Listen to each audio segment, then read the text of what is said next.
আসসালামু আলাইকুম বন্ধুরা, তোমরা কেমন আছো? আবারও একটা নতুন ভিডিও নিয়ে এসেছি আমের আচার। তো প্রথমেই আমের আচারের জন্য আমি মশলা কিছু বানিয়ে নেব। তো চলুন আগে মশলাগুলো ভেজে নিই। প্রথমেই কিছু শুকনো লঙ্কা দিয়ে নিচ্ছি আমি। শুকনো লঙ্কাটা দিয়ে নেব। 3টে গোটা এলাচ, লং 3টে, আর তার সঙ্গে 4-5টা গোলমরিচ দিয়ে আমি ভালো করে এটাকে ভেজে নেব। একটু নেড়ে ছেড়ে নেব, খুব বেশি লাল করব না।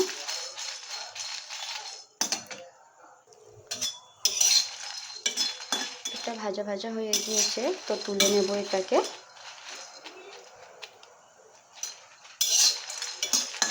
তুলে নিচ্ছি। এর সাথেই দিয়ে নিচ্ছি 3 চামচ মৌরি আর 2 চামচ কালো জিরা একসঙ্গে দিয়ে ভেজে নিচ্ছি। এটাকে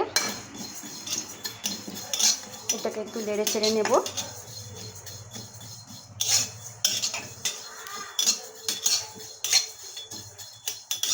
খুব বেশি নাড়ব না।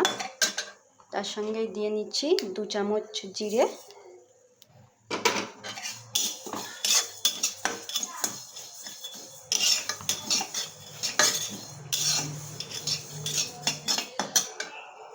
হালকা ফ্লেমে ভাজবো, হাই ফ্লেমে দেব না।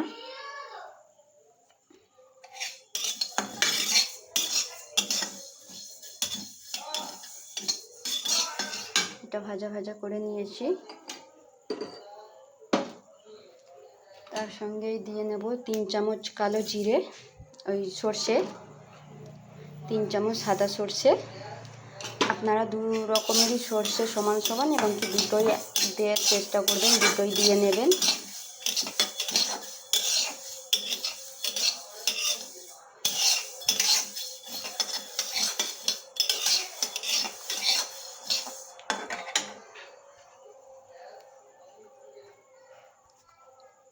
এটা হালকা হয়ে গেছে। এখানে 1 চামচ হচ্ছে মেথি আর 1 চামচ জোন নিয়েছি, আমি দিয়ে নিচ্ছি।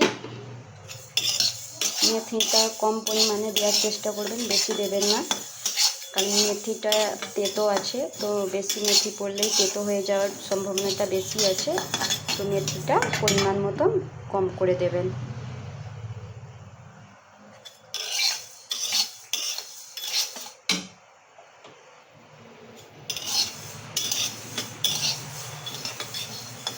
তো মশলাগুলোকে আমি খুব বেশি ভাজবো না, এই যে ভাজা হয়ে গিয়েছে। তো এটাকে আমি নামিয়ে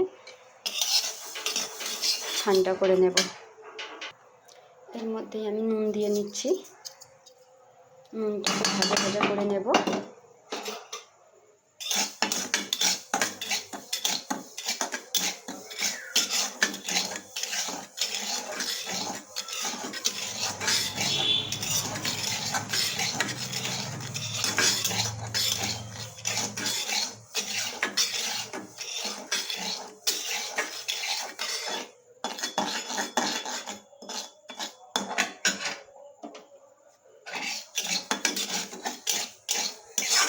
নুনটাও ভাজা ভাজা করা হয়ে গেছে, এবারে নামিয়ে নেব।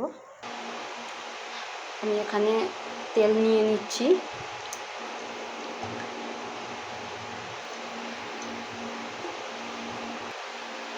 এখানে 300 গ্রাম তেল আমি নিয়ে নিয়েছি। তো এটাকে ভালোভাবে গরম করে নেব।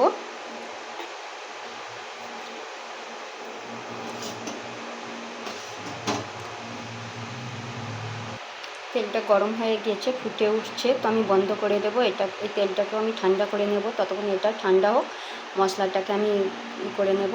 যে মশলাটা ভেজে রেখেছিলাম সেটা ঠান্ডা হয়ে গেছে, এটাকে মিক্সিতে নিয়ে নেব। এই যে আমি এখানে নিয়ে নিয়েছি।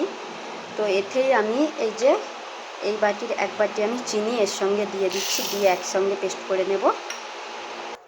যে আমি কুঁড়ো করে নিয়েছি, তবে একদম মিহি করে নিইনি, ভাঙা ভাঙা আছে। তো ঠিক এরকমভাবে করে নিয়েছি। তো আপনারাও ঠিক এরকমভাবেই করে নেবেন, একদম মিহি করবেন না, ভাঙা ভাঙা যেন থাকে, ঠিক সেই রকমভাবে করে নেবেন। এই যে দেখুন তেলটা ঠান্ডা হয়ে গিয়েছে। তো খুব ঠান্ডা হয়নি, হালকা গরম রয়েছে। এর মধ্যে আমি দিয়ে দিচ্ছি পাঁচফোড়নটা দিয়ে নিচ্ছি। আর তারপরে দিয়ে নিচ্ছি 1 চামচের মতন জোনটা দিয়ে নিলাম। তারপরে দিয়ে নিচ্ছি নুন। এই যে নুনটা আপনারা পরিমাণ মতন দেখে দিয়ে নেবেন। আর এই আচারটাতে একটু নুনটা বেশি লাগবে, তো সেই হিসাবে আপনারা নুন দিয়ে নেবেন।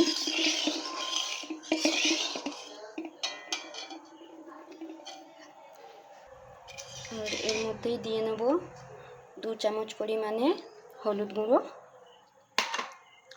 2 চামচ পরিমাণ লঙ্কা গুঁড়ো। আপনারা চাইলে কাশ্মীরি লঙ্কা গুঁড়োটাও দিতে পারেন, কোনো অসুবিধা নেই। আমি এখানে এমনি রান্নারই গুঁড়োটা দিয়ে নিলাম, কাশ্মীরি গুঁড়োটা দিচ্ছি না। আর ভেজে গুঁড়ো করে রাখা মশলাটা দিয়ে নিলাম।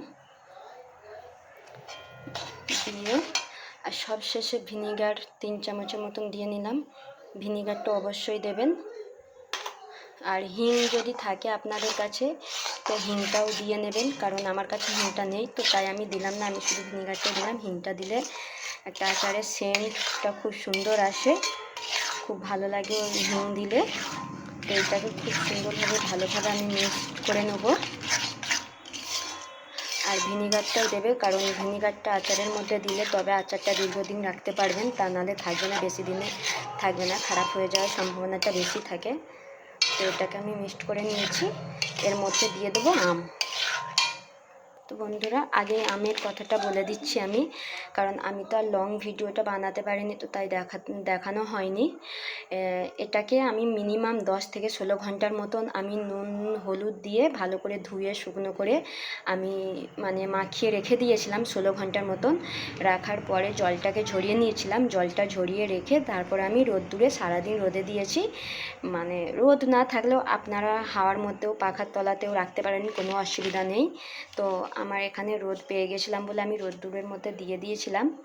তো রোদ্দুরের মধ্যে দিয়ে রেখেছিলাম, তো সেটাকেই দিয়ে এবারে তুলে নিয়েছি। তো এটাকেই এবারে দিয়ে নেবো, কিন্তু জল না থাকে বন্ধুরা, একদম জল রাখবেন না, মুছে পরিষ্কার করে নেবেন। নিয়ে তারপরে আবারও বলে দিচ্ছি, এতে বেশি করে নুন দেবেন, দিয়ে হলুদ দেবেন, দিয়ে ভালো করে মাখিয়ে 16 ঘন্টার মতন একভাবে চাপা দিয়ে রেখে দেবেন। জলটা বার হয়ে গেলে সেটাকে ঝরিয়ে নিয়ে রোদে দেবেন, রোদে শুকিয়ে নেবেন, হালকা জলটা না থাকে সেই জলের ভাবটা শুকিয়ে নেবেন, নিয়ে তারপরে আচারটা করবেন বন্ধুরা। তো এবারে আমি এর মশলার মধ্যে এই আমটা দিয়ে নেব। এই যে মশলা, এর মধ্যে আমি আমটা দিয়ে নিচ্ছি। এটাকে ভালো করে আমের সঙ্গে মাখিয়ে নেব, সুন্দরভাবে মাখিয়ে নেব। কোনো কিছুই ঝামেলা নেই, কিছু নেই, একটু সময় ধরে করলেই দেখবেন বন্ধুরা খুব সুন্দর লাগবে খেতে। আমের আচার এরকমভাবে বানিয়ে খেয়ে দেখবেন, ভালো লাগবে, মুখেও লেগে থাকবে। আর বেশি করে মশলা বানানোর জন্য পরিমাণ মতন দেখে শুনে আপনারা মাপ করে মশলা নিয়ে নেবেন। আর আমি এটাও বলে দিচ্ছি, আমি এই যে চামচের আমি সব মাপ করে নিয়েছি, 2 চামচ যেমন পরিমাণ আমি যেভাবে বললাম ঠিক এই 4 চামচের এরকমভাবে আমি মাপ করে নিয়েছি। তো আপনারা চাইলেও প্রত্যেকটা মশলাগুলো আপনারা মাপ করে নেবেন, কারণ মাপ করে নেওয়াটাই বেটার। যে কোনো জিনিসের জন্য মাপটাই সবথেকে বড়, কারণ মাপ না নিলে কম বেশি হয়ে গেলেই সেখানে একটুখানি ভুলের জন্য সব জিনিসটাই নষ্ট হয়ে যায়। তো সেই জন্য মাপ করে ভালোভাবে দেখে শুনে হালকা পরিমাণে মশলাগুলো ভেজে নেবেন, নিয়ে তারপরে এই আচারটাকে বানাবেন সময় দিয়ে। তো এটাকে আমি খুব সুন্দরভাবে মাখিয়ে নেব। দেখুন খুব ভালোভাবে মাখিয়ে নিয়েছি। তো এটাকে ঢাকা দিয়ে রেখে দেব। এটাকে আমি 1 ঘন্টা ঢাকা দিয়ে রাখবো, 1 ঘন্টা পরে আসছি।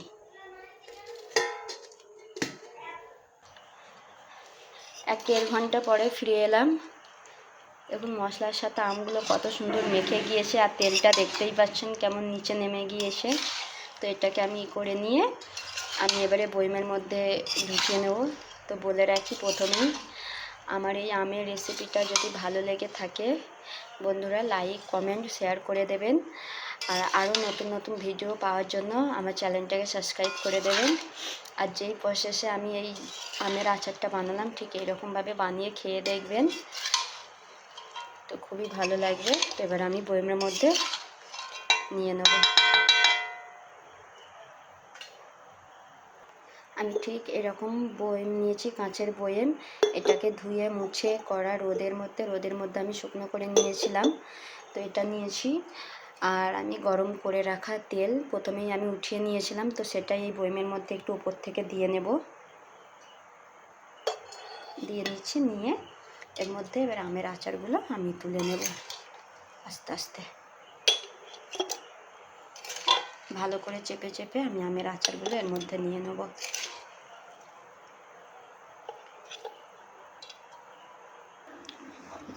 আমি পুরোই আমটা এতে নিয়ে নিয়েছি। তো এই উপর দিয়ে এবারে তেলটা দিয়ে দেবো একটু।